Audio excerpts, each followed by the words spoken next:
Anyway, we'll start with Marvin since he's got some background stuff for me. Okay, and can I record as well? Is that recording on my machine? It's recording onto my computer. I'll make sure you get a copy of that. Anyway, I got an audio going. So okay, thanks.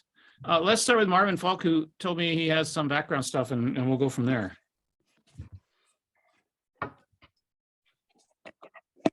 Okay, well, when it became empty, it was in a lot of trouble. The Polaris Investment Incorporated filed for Chapter 11 in July 1989. Don Callahan's on.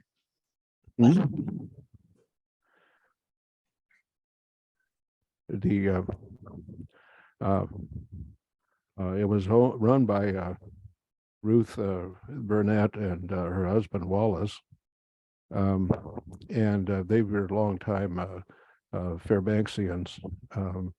Ruth was the mayor of Fairbanks for a while.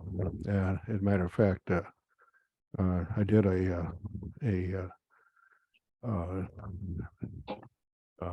little video that we were advertised when I was running for school board, and they were really in trouble. They owned when they closed down, they owed $318,000 in taxes, and they had well over than 3 million to 15 companies and individuals. I mean, it became impossible at that particular point. But it was right in the middle of a lot of things. These two people, there was a package office or a store in the building, and that was run by Wally and Olin Droz. And can you spell that for me? DROZ. He was a manager of Fairbanks from 1965 to 75. You mean And city manager? Yes. Okay. And that was when Wally, or I'm sorry, I didn't mean to interrupt you, but is this Wally or what was the other name? Yes, Wally. Wally. Okay. And what was the other name you gave me that started with an O? That's his wife, OLIND. OINDE. Okay. Thank you. All right, go ahead. Then he was as I say, a manager again from 1979 to 1986. He pretty much ran Fairbanks. There was still a weak mayor organization of Fairbanks. That's changed now. The manager isn't running everything like he was, and at that time, the utilities were run by Fairbanks, the electricity and about the phones and so on and so forth. So there was a close connection politically with in Fairbanks, and Ruth was considered was a very popular person, she's the one that gave her they used her name for the fish operation in Fairbanks. Then after all of this,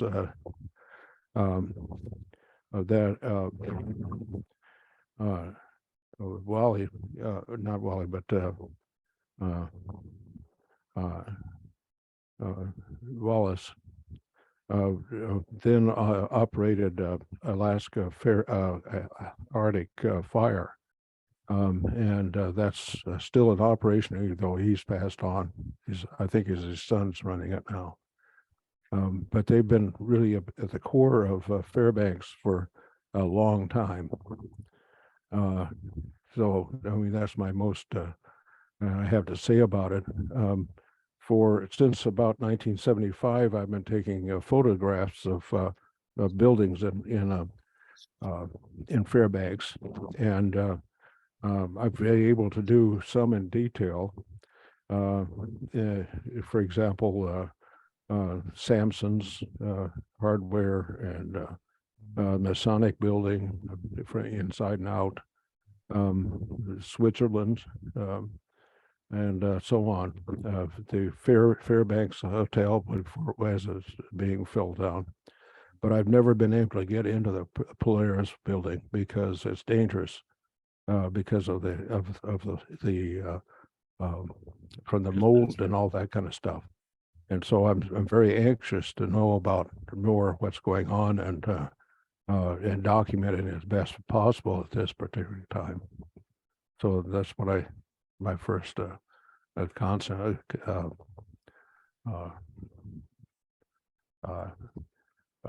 to say at the moment. So who amongst here used to frequent that building or even live in it? Anyone? I mean, the impression I get, it was quite the little party zone. David, isn't that where the Tiki Cove, I get mixed up between the Northwood building and the Polaris. Wasn't the Tiki Cove at the top of the Polaris building? It was. And the other thing that was at the top during the pipeline was something called the Petroleum Club.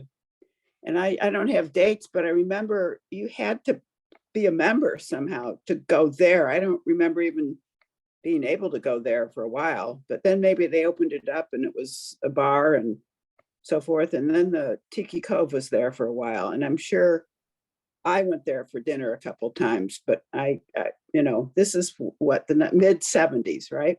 Yeah. Yeah. Maybe someone else in our group remembers the Tiki Cove, moving there for a couple of years. Yeah, there Nancy does and Marvin does. Nancy, you got stories?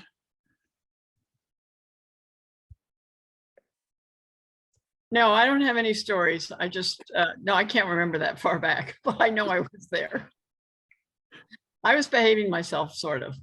So wasn't wild and woolly. So I'm just trying to get a sense of what the building meant to the community. I mean, it was a pretty central place for people getting together, it seemed.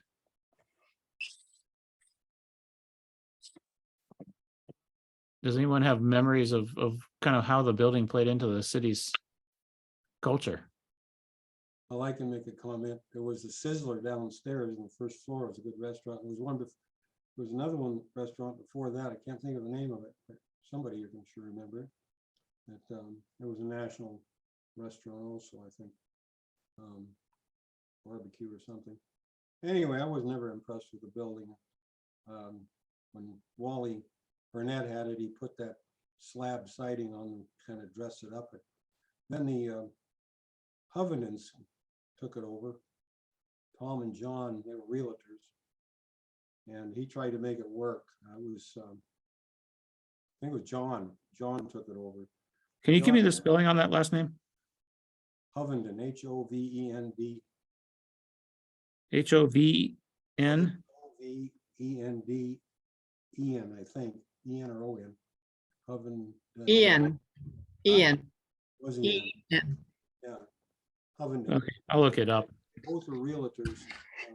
They worked for Realty Incorporated, which was owned by Joe Fallhaber and Rad Carlson. Back before, they were realtors before he took over the Polaris. And I went into the Polaris when he had it. I could see that it was going to be a real struggle for him, and he was working as hard as he could to make it work, but it didn't. I'm done for now.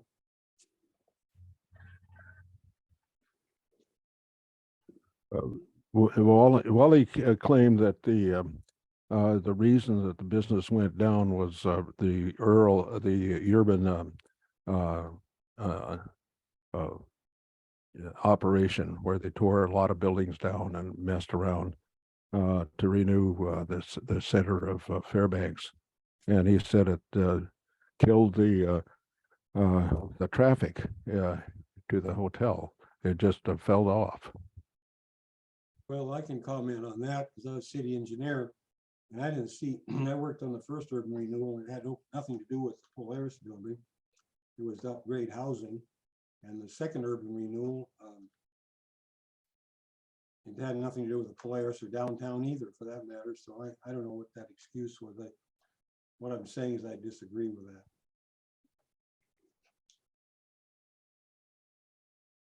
Do you think it was just kind of unsustainable in general? One of the problems was that the design of it was for a hotel, and it was almost impossible to redo it for apartments, for example, because of the concrete walls. It was almost impossible to revamp it as apartments. Was it usually occupied though? I don't know how much of a business they were doing toward the end. I'm hearing a voice somewhere, but I'm not getting it clear, so I'm not sure if someone's trying to say something. I don't think there was a lot of occupancy, and I think one of the biggest problems was parking, as was all the downtown area at that time. Don, what was your role down there at the time? I was city engineer in 73 and I was public works director in 74 maybe. I was public works director in 75 and 76 with Ed Martin. Ed Martin was his city public works director and became city manager. Wonderful man, one of my favorites. He had nothing but Fairbanks in his heart. And anyway, I kind of felt like it was kind of just run into the ground. Took the money and run. My own personal opinion. Was anybody here earlier, like in the 60s or 50s, when it was more lively downtown in general? Not seeing that. Yeah, some of us were. So maybe you can offer some memories. Well, I just remember the bar scene because that was our social life. We bar hopped. I don't remember. I don't remember much about the Polaris, but the Polaris was written in the Ice Palace, right? Isn't that the featured building in the book called The Ice Palace? Oh, No, no, it wasn't. it's That was the not. Northwood building. Oh, that's the Northwood building. Okay, see, I get them mixed up. The Northwood building didn't have any restaurants or anything like that, but that was the place to be during the 50s. In fact, Ed Martin, the city manager, lived there. And he's told me some stories about that was the place to be. It was the Northwood building, it wasn't the Polaris. And I just don't know how the Polaris came about. Well, and as far as bar hopping came in, I'm surprised Mary, our paths didn't cross. It was Tommy's was really sort of, you didn't hop to the Polaris, you know, Tommy's was sort of the place, I think. Where was Tommy's located? Second Avenue, about where the Lavelle's wine place, brew place is. Yes, absolutely. That's exactly where it was. In fact, I was surprised that Lavelle's, I was looking for Lavelle's for something. I was going to a main restaurant and they directed me down there and that was Tommy's. Absolutely. No. The Lavelle's wine thing is the old gun shop. The person who had hunting supplies. Oh, you're talking about, I know, yeah, well, I was right next door, I'm sorry. Okay, Tommy's was next door and it went from Second Avenue through to the parking lot on First Avenue. And it's now the back of it, like is the music. They have, Right, whatever. right. The ones that Angie and Chris are running. Yeah, Yeah. Yeah. Is this where the venue is now or the next block down? Well, venues up and where the China building was. Yeah, okay. Yeah, where the old News Miner started printing. Yeah, but my time here only dates back to 96, and then before that I was in Denali, and so I didn't really pay much attention to Fairbanks, you know? Well, David, I'd like to say that in the early 60s, there were a lot of people who were working at Clear, and many of them maintained an apartment in the Polaris. It was a very, very lively place, especially for people who had no kids. And in fact, a friend of mine had a reweaving service there, and her hubby worked at Clear. And if you wanted to get to Clear, you either, took Don John's airplane down, which was interesting at times, or, you came up on the train. So Polaris was a really rather lively place to live, at least from, let's see, I got here in late 59, so up and through probably the early 60s. It was a pretty good place to live. There were a number of small businesses located there.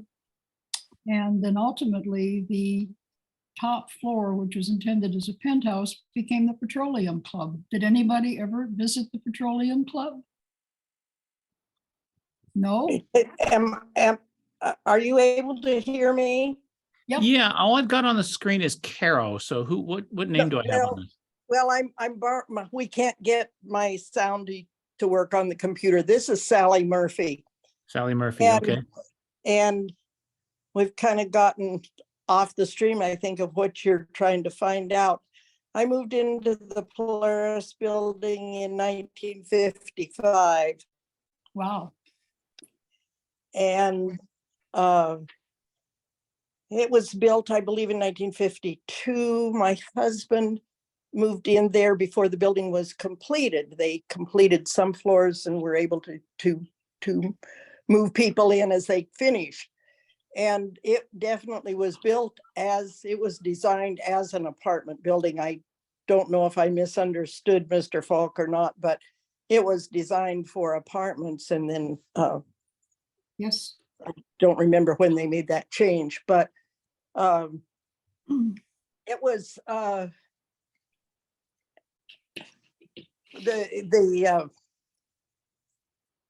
parking definitely was a problem. However, most of us that lived in the Polaris building at that time didn't use our cars. We simply parked them and they ended up in snowbanks. We found them the next spring, but in the wintertime, there was just no sense because there was so much going on downtown. And if you wanted to bar hop, as you were mentioning earlier, there was always cabs and so forth to get you most any place that you wanted to go.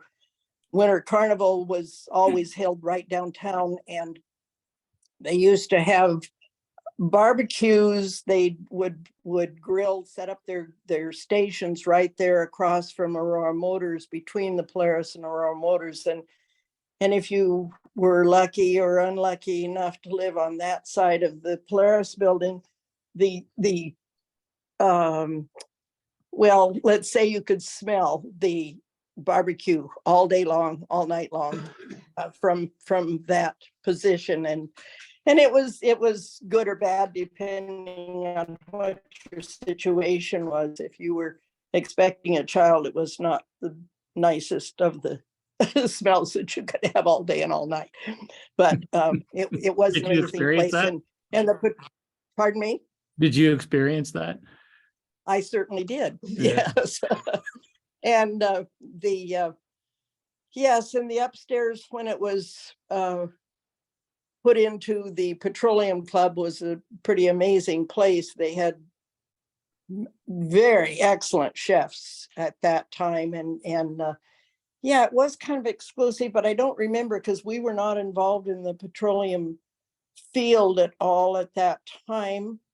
And I don't remember what it was exactly that you had to become members of it, but I know we spent a lot of time up there. It was very nice. And of course, the Tiki Cove was always good. And when it moved from the basement, it was even better to have it upstairs. The basement, the food was always good, but you didn't want to come in the back door. But the Polaris building was a pretty amazing place to live in the early years. Sally, before we get away from you, so I had a couple of follow-up questions. You said your husband moved in first. You moved in 1955. Were you guys in the process of moving to Fairbanks at that point, or was it moving in from somewhere else?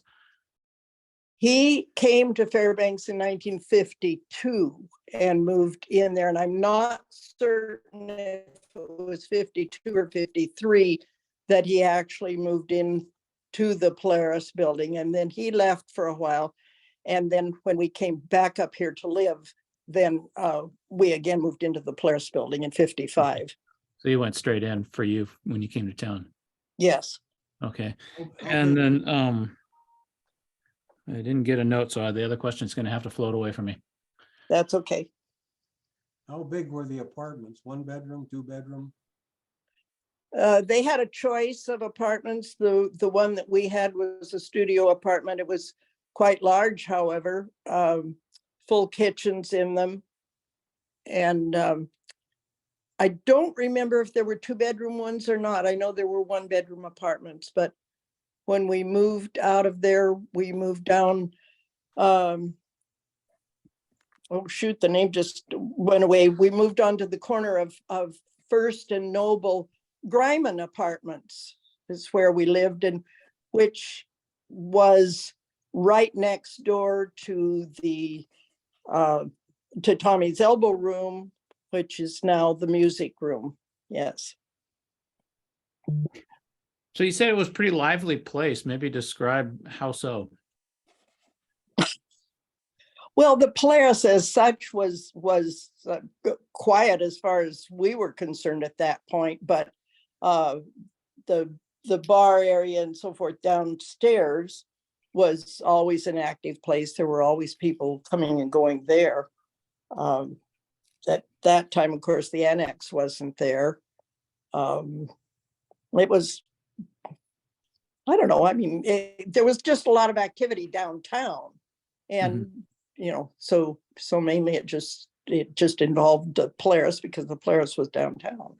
People I've spoken with that were here in the 50s and 60s have said downtown was a very different place then, and it was very, very much a community center in a way that it isn't so much anymore. Would you say that's true? Oh, absolutely, yes.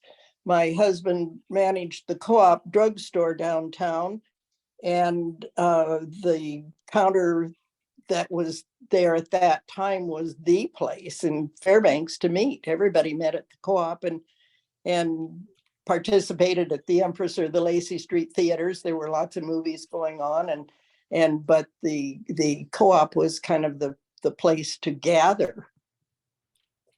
Do you feel that the culture was more oriented towards the city than the like I live out in Goldstream, and my Fairbanks relationship is to outside of town, not in town.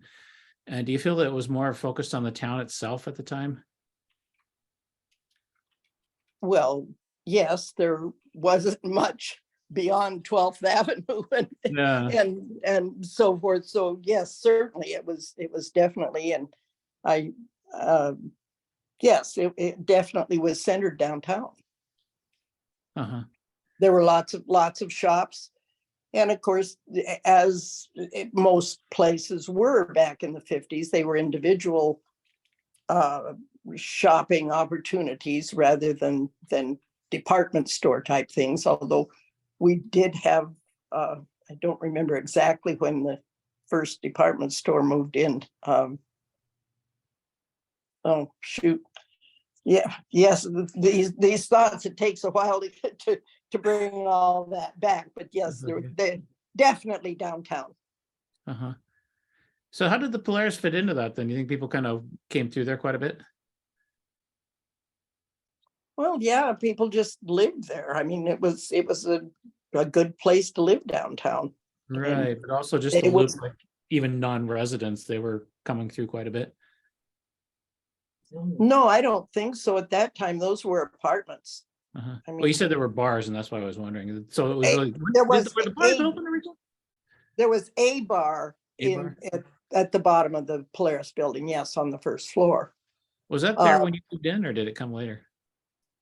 Oh, boy. I'm sorry, I don't remember that. I don't remember. The question that one I had that was sitting on was the Petroleum Club. Did that open, was that kind of coinciding with the pipeline, or was that earlier? Just looking at the name. Oh, no, it was definitely pipeline. Yes. Pipeline. Pipeline era, okay.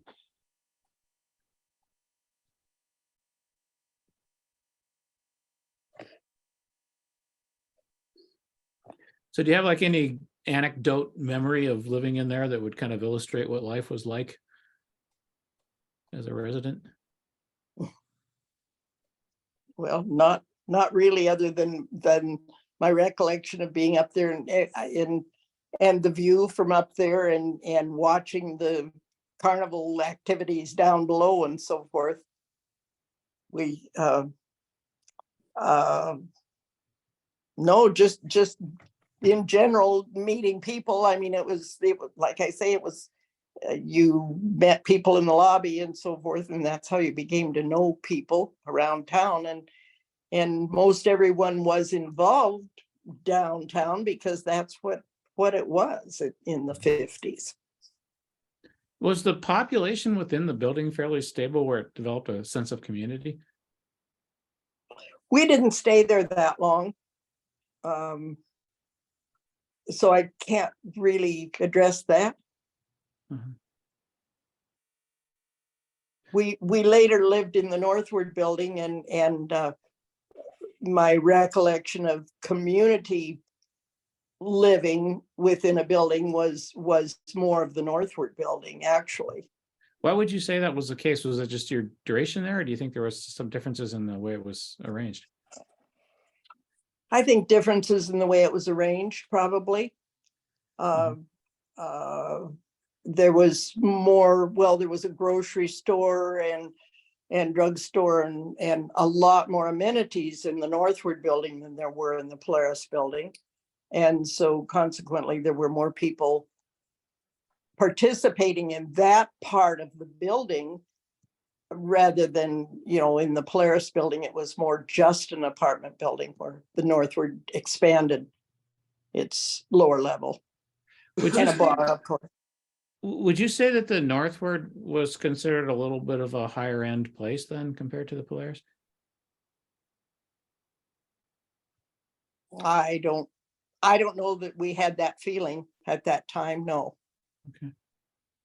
This was still back in the 50s, so It was just more conveniences then, is what you're saying.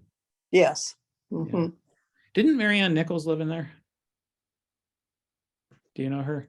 I do know Marianne, and I don't remember. I interviewed her years ago, and she told me about how you guys, when it was 40 below, you'd do throw the boiling water out the window of the top floor and watch it turn up. I didn't live on the top floor. I'm certainly sure I didn't do that.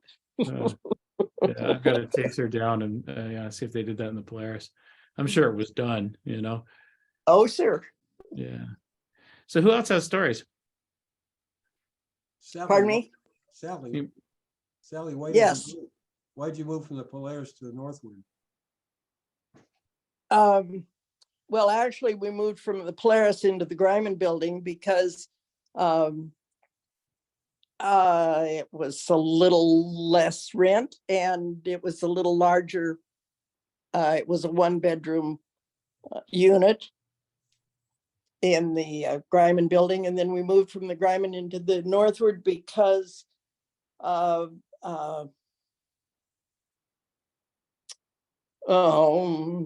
again, you guys are asking me too many questions I haven't thought about.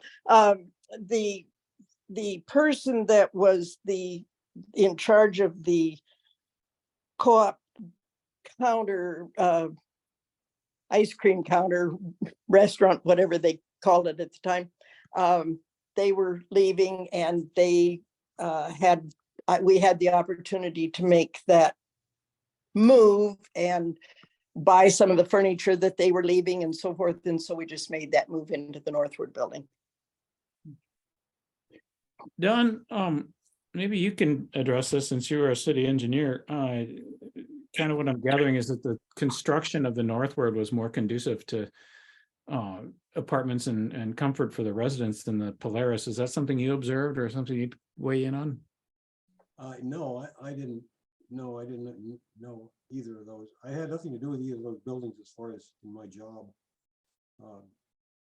Building inspector may have, but I had no communications with problems at the time I was there.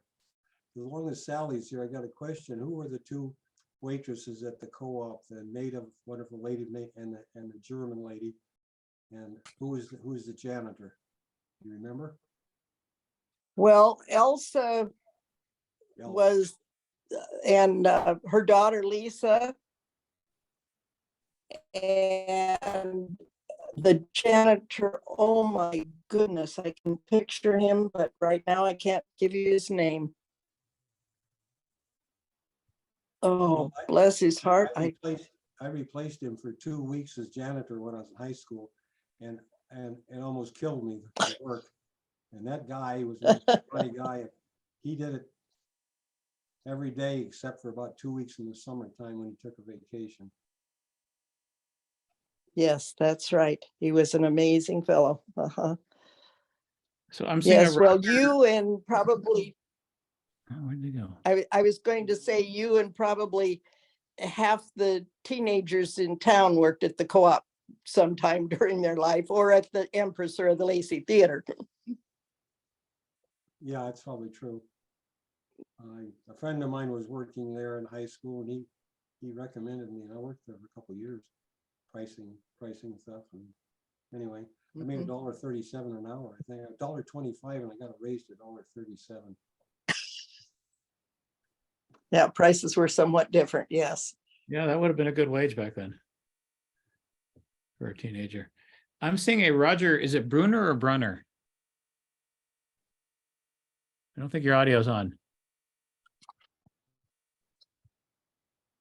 Are you there?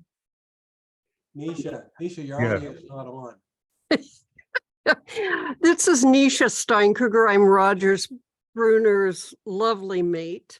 Okay, And- can you spell your name for me before we go on so I get that correct? Sure. My first name is Nisha, Niesje.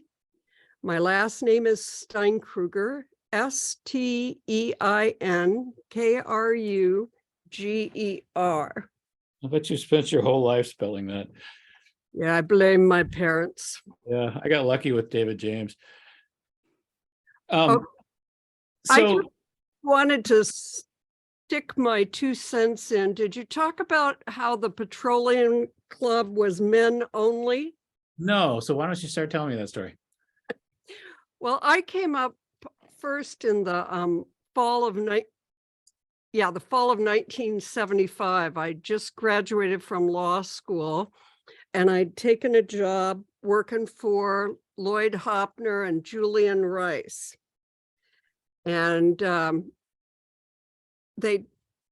Lloyd and somebody, Pat Brown, I think, took me to the Petroleum Club. And I figured out very quickly that women couldn't belong to the Petroleum Club, and I could not believe my ears. I was fresh out of law school and pretty full of myself. And so, yeah, they took me there for lunch, and I said, well, how am I going to take a client to lunch? And they said, well, you'll just have to take, one of us guys from the office when you go. I could not believe it. I was so outraged at such an archaic system. But I couldn't join. I don't remember that they ever changed that. And I never took a client there to lunch. And then I'm not sure, but I think Collins and Clasby was in there at one point, the law firm. Oh, before the Petroleum Club, yeah. And the law firm of Collins and Clasby, I'd have to check on that. I don't know if anybody else remembers. And give me a second. And Mary Alice Miller worked for them and before she became a district court judge. So, and I have Charles Clasby's desk, which first it was at Rice Hopner, and then I had it and used it for years in my home. And recently I gave it to Dan Winfrey, the Supreme Court Justice, to get it back in the courthouse. So do you have any memories of going down to the Polaris and having a ball? Well, see, I'm a latecomer compared to most of this group from 75. I do remember going after, the what was the Chinese restaurant? That was in there that went up on top. The Tiki Cove or? The Tiki Cove, after it left the basement of the bar on 2nd Avenue, and it went up to the top of the Polaris. So in the late 70s and the 80s, that was a pretty highfalutin place, because for a date or a family event, because you could see the sparkly lights of Fairbanks from the windows up there. And you could order the poo-poo platter, which came with a little fire in the center, and then all these Chinese appetizers. And that was just about the height of the best there was in Fairbanks during that time. But the elevator was awful. Really? Tell me about the elevator. Others probably remember the elevator. You would get in that elevator and it was super tiny, and you were just always questioning whether or not you were going to get where you were going, because it made a lot of noise and it moved a lot, kind of back and forth. Oh, and I forgot one other thing, which is the Bar Association met up there for quite a while. The Tanana Valley Bar Association met in a room up there. I'm guessing the 80s. Yeah. 90. I'm not sure what years, but I think it was in the 80s. How many offices were in the Polaris? I didn't know there were any. No idea. But there So was were the first floor just all businesses? I'm trying to remember, I arrived in 1990, and like I said, I was in Denali, but I do remember going into a couple buildings downtown that had a lot of stores and stuff. And was the Polaris, I don't remember if it was the Polaris or the Northward that I went into, or if it was both. Northward had more commercial retail when I came than the Polaris did. I want to say I bought a van ticket back down to the park, because I just hitchhiked into the state, when I came up here. And I want to say I bought a van ticket, and I want to say it was in the Polaris, but I don't remember for sure. I remember the inside kind of like it had like a faded grandeur feel to it. Yeah. Definitely. I'm pretty sure it was the Polaris. Just kind of like my mental image of being downtown would be that the Northward was down a couple of blocks, and I probably wouldn't have walked that far over unless I needed to. I didn't have a Google Maps, obviously. Well, I just, when I came, there were, there was Mary Alice, the women lawyers were Mary Alice Miller and Grace Scheibel and Mary Nordale. And then just at the time I came was when women just started coming out of law school in bigger groups. And so Justice Rabinowitz had hired a couple of women, Natalie Finn, Jane Kavar, and then Meg Green, who later became a judge. But I remember that Meg came after I was already in Fairbanks and I wanted to meet her. So I called and invited her, called her in Rabinowitz's chambers over at the courthouse and invited her to lunch, but told her that we couldn't go where others were to the petroleum club because we had the wrong body parts. But that went over well.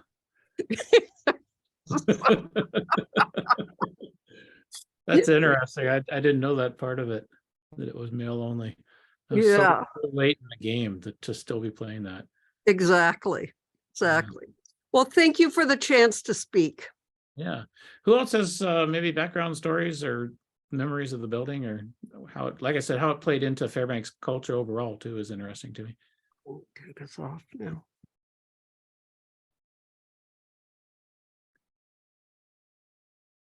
We coming up blank here?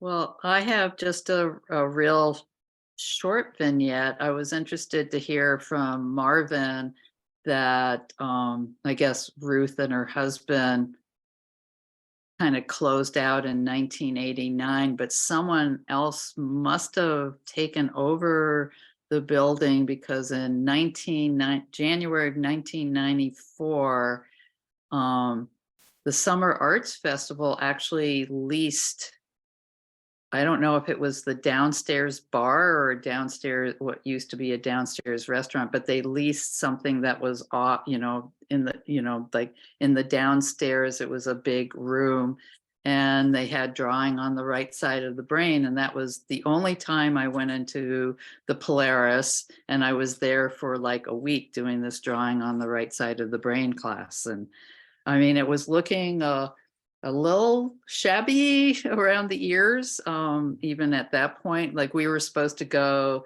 part of our exercises was to work with perspective, and we were supposed to go out into hallways on the first floor and sit in a corner and draw the corner. So a lot of us were getting like these, like visuals of sitting and looking at something intensely while we were trying to draw it. But yeah, I just remember it being, pretty banal looking inside. But I'd never been in, and all of a sudden I was in for a week, but only on that first floor and whatever this kind of annex room when you went into the main entrance was. You don't really have peak Polaris to No, compare. Yeah. no. David, Huh? Tom and John Hovenden's brother is still here in Fairbanks. His name is Steve Hovenden. He might be able to enlighten you on some things from his brothers. Okay. I can give them a try. Get the spelling off the back here. I'm on another sheet of paper here. Okay. Yeah, I can try and chase him down. Get some background. Well, if you guys feel like that's what you got, appreciate your time and sharing your stories. And, there's no promise what we'll get in because word limits and all that, but I'm sure parts of it will, especially the elevator. In the 90s, Ruth and Wally Burnett owned it. One of them was the mayor. I think one was a city manager for a while. Yeah, we got that earlier from Marvin. Let me double back here. Polaris filed Ruth and Polaris filed for bankruptcy in 1989. So that must have been when they came up on it. Yeah. Do you remember, Marvin? Might have gone away. Yes, I'm still here. Oh, okay. Do you remember if that would have been when they bought it in 1989? Then you said that's when it went bankrupt. Yeah. No, I'm It's, sorry, uh, they bought the building in 1969. Hill's widow died in 67 and the building was sold in 1969 to Burnett, Alex Miller and Dan Thompson. Yeah. I'll have to go downtown and get the sales chain on the whole thing. Yeah. A lot of this stuff was covered by the Fairbanks newspaper. Yeah, I'm And, just gonna, I'm looking really for personal stories on this one, you know? yeah, sure. But a lot of details of this and that Yeah. it is there. Yeah. Gotta sit down and read through it all. There's also a movie at the library on Wednesday night about the Northward and the Polaris at the Historical Society's showing that I plan on going Someone to. should remember the name of the restaurant before it was a Sizzler. And I think it was a national restaurant. The original restaurant was the Redwood. Yeah, that's right. But then there was another name after that, and then it was a Sizzler, I think. And I was just talking about it the other day to somebody. Yeah.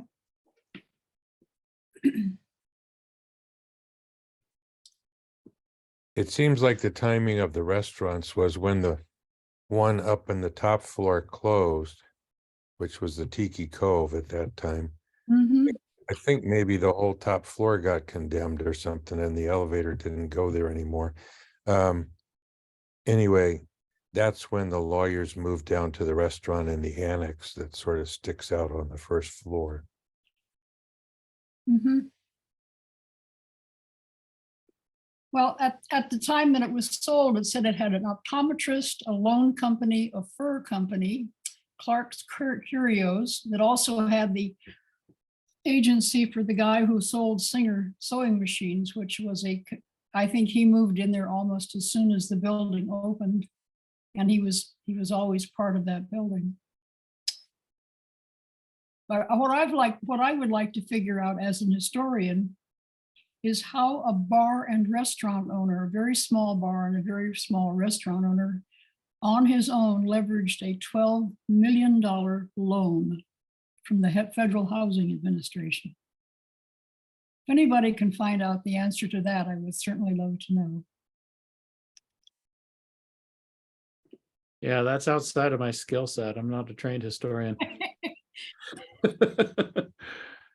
I don't know how to get it, but the loan application is probably a public record in the Federal Archives somewhere. Yeah, you could probably go off to the Federal Archives and find that. But again, it's always been a curiosity to me. Now, the Northward was a collaboration, at least in publicly, of at least 4 local guys who were all pretty well heeled and had some pretty deep business connections, and they were able to get their money together. But how did this one guy who owned a bar and a small cafe, how did he get 12 million? That's really interesting.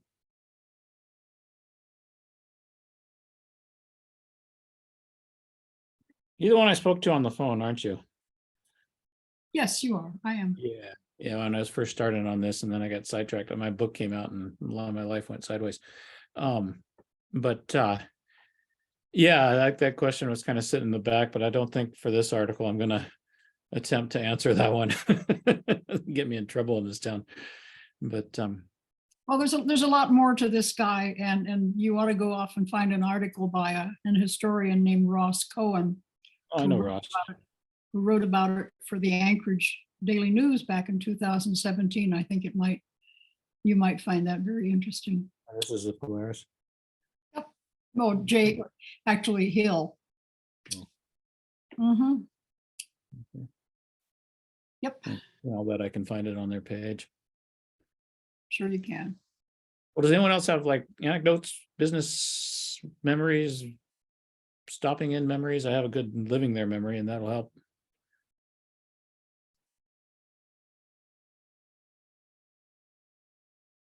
Well, thanks for your time, you guys. Leslie, do I still have you? Yes, Leslie? although my dogs are barking, I'm sorry. That's okay. I got mine staring at me wanting to get fed.